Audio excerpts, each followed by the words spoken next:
আচ্ছা, তোমাদের আম্মুরাও কি দুপুরে ঘুমায় আর স্বীকার করে না? কারণ আমার আম্মু জীবনও স্বীকার করে না। আমার আম্মু যদি দুপুরে ঘুমায় আর আমি যদি কই, আম্মু তুমি ঘুমাইতেছো, বা তুমি তো ঘুমাইছিলা, না আমি আর কই ঘুমাইছি, চোখটি বন্ধ করে হুইতে আসছিলাম। তো চোখ বন্ধ করে হুইতে থাকারে তো ঘুমই বলে। চোখ খুললা কে ঘুমায়? সবাই তো চোখ বন্ধ করিয়ে ঘুমায় নাকি? কিন্তু আমার মা কইব আমার মা ঘুমাইছে না। আমার মা জীবনও স্বীকার করতো না যে সে ঘুমাইছে। এমনকি প্রত্যেকবারে সে কইব আমার লগে এরম করিস না, সারা রাত ঘুম হইছে না। কিন্তু যতবারই আমি আম্মু রুমের বাইরে দিয়া গেছি, ততবার আমি আমার মার নাক ডাকার আওয়াজ শুনছি।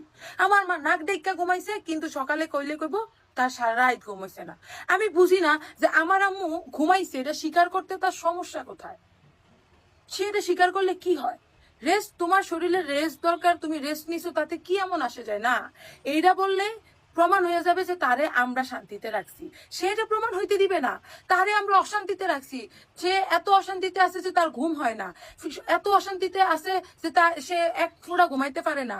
তা আমার বাপের ফোলা মাইয়া তারে অশান্তি দিয়া রাখছে। এই সংসারের একমাত্র মানে একমাত্র টেনশন সেই করে। আমার মা মনে করে যদি সে ঘুমায় তাহলে আমার বাপের সংসার ভাইসা যাবে, একেবারে ভাইসা যাবে। আমার মা মনে করে আমার মা যদি ঘুমায় তাহলে ভারত থেকে ওই ফারাক্কাবাদ উড়াই দিব, আর ওই ফারাক্কাবাদের পানিতে আমার বাপের সংসার ভাইসা দেবো। কারণ আমার বাপের সংসারে একমাত্র আমার মার কারণে টিক্কা আছে। সে দুইটা চোখের পাতা এক করতে পারে না, এর লেগে টিক্কা আছে। আমরা আমার মারে এত অশান্তিতে রাখছি যে আমার মা ঘুমাইতে পারে না। আমার মার চোখে কোনো ঘুম নাই। আমার মা শুধু লাইকে দইরা ফিরা থাকে। এখন বলো তোমরা মায়েরও কি এরকম নাকি খালি আমার মা?